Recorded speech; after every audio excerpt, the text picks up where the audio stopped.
looks like there is an upgraded Switch console finally coming, and we're going to be getting that bad boy in 2021.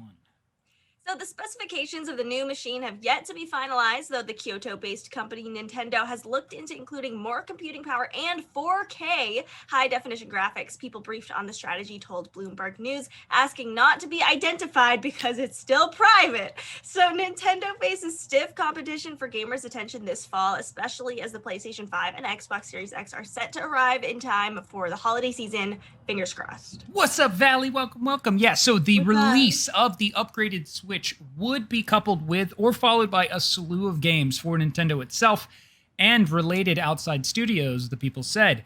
Those games would address a wide range of players, from casual gamers seeking small doses of escapism to more devoted fans putting in marathon gaming sessions. The focus on next year's pipeline explains Nintendo's relatively quiet software release schedule so far this year. So the gaming giant has seen record-breaking hit Animal Crossing New Horizons, and the protracted COVID-19 pandemic spark a rally of more than 70% in its share price since the game's release in March. The company has struggled to keep up with demand for its existing Switch and Switch Lite, though it said earlier this month that its production bottleneck has largely been resolved. This has helped by plunging smartphone demand. This has been helped by the plunging smartphone demand, releasing some of the pressures on suppliers. Assembly of Nintendo's next console isn't expected to begin until next year because production partners are busy with making current models.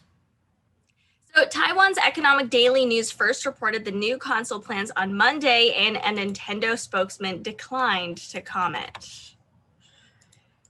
The video game industry saw an unprecedented surge over the quarter ended June, with big names like Sony, Square Enix Holdings Company, Tencent Holdings Company, and Nintendo itself far outperforming analyst expectations as the pandemic kept millions of people homebound and is still doing that for extended periods of time. And those companies have sounded a note of caution about the momentum continuing, though data from Japan-based research firm Famitsu suggests demand for the Switch and Animal Crossing remained strong into August.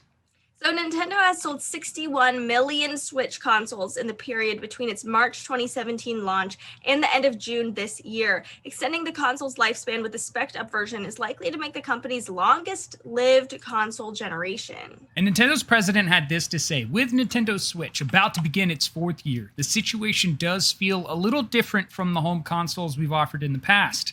In terms of hardware, I think we'll be able to consider a variety of ways to expand in the future. The Wii is Nintendo's biggest home console hit to date, with lifetime sales of 102 million units, while the portable Nintendo DS has reached 154 million units. And at least one analyst expects a refreshed Switch model could boost sales enough to make it the company's most successful hardware generation. And this was actually the final thing said by the ACE Research Institute, is that the Switch will surpass the Wii sales even without an upgrade. And a sound hardware update plan would even allow the Switch to surpass the Nintendo DS handheld. I would actually be surprised if the Switch wasn't Nintendo's most successful console. It seems like sales would have been even higher if people could buy them. I know Valley in chat was looking for a long time to buy a Switch. They were sold out everywhere. I think now they're generally in stock, but I wouldn't be surprised if they're still kind of scarce, especially as, a lot of stores haven't been able to get a hold of them. If people are, trying to buy online from, Best Buy or some of these, outlets, they still can't find one. I know you eventually got one. Yay. Eventually you got there.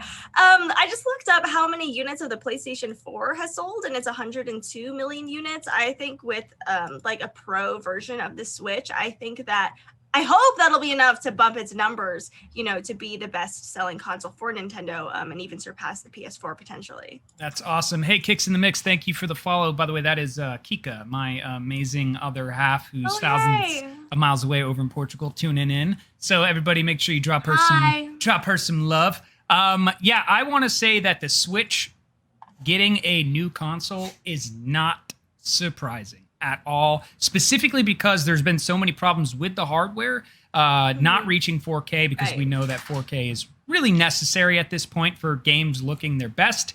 And then I'm hoping they also sneak in the upgrade to the internet capability of the Switch, because that is its biggest downfall from not having a very big and strong online presence. Oh my God. And it's not just the internet, it's also like Nintendo servers. If you play Smash online, even if you have a great connection, sometimes there's only so much you can do. But the Wi-Fi itself in the Switch is really bad. If you download a game, it can take like 3 hours sometimes. Like if you're on Wi-Fi, if I put my Switch like right next to my router, it's still really, really slow. Yeah. I would love to see, an internet update, a Wi-Fi update for the next Switch. I'd love to see a 4K update. Hopefully Joy-Cons that don't get Joy-Con drift. I would like to think that they've found a solution to that so it won't happen in the future. And I think that might be all you need. Maybe if they have another kind of limited edition or maybe a second wave or a new edition of like an Animal Crossing exclusive Switch, because a lot of people bought a second Switch just for that. That's crazy, but also makes a lot of sense. And I have to agree with Repathy with saying like playing on Wi-Fi is sad. It does feel that way. It's sad. It's really sad. Like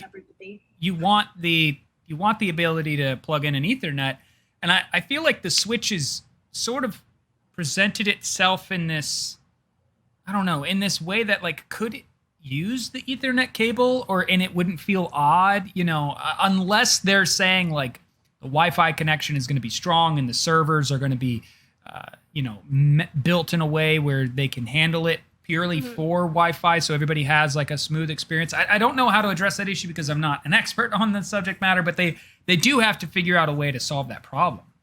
They do, especially when the Switch is docked. I don't think it would be, a big deal to have an Ethernet cable like into the docking mechanism. I don't know if that means that the Switch itself would have to be thicker or something, because I know, Ethernet cables are still pretty big and the Switch is pretty slim.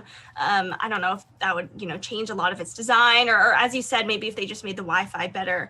I think that would at least, be an improvement from the terrible Wi-Fi that currently exists. Yep. So we'll just have to wait and see. And once that new model drops, what does that mean for games that we're going to start to see on the Switch that we may not have thought could have been possible? I mean, there's so much potential with this new model of the Switch that even looking at the next-gen hardware that's coming out with the PlayStation 5 and Xbox Series X, if you're talking like a pro model of the Switch dropping just a few months after they do, Nintendo's still going to be maintaining its momentum going into the next console wars. We'll have to keep an eye out on it. I am impressed by the fact that I don't think the Switch doesn't feel old. Like it's been out for 4 years and I don't feel like it's like an outdated console at all. It still seems super relevant. I don't think it's, too much to buy one now, even though they're going to come out with the next version. I think, once that next version drops, actually maybe more people would be buying the current version because the price might drop there. Maybe. So I have been impressed. I'm sure we're going to get some killer games. I am excited for Breath of the Wild 2. There were some rumors that it was dropping in September and in December, and those seem totally false. So if you've read those, I don't think it's real. A lot of people don't think it's real. But I'm looking forward to, what games are going to be coming out next year.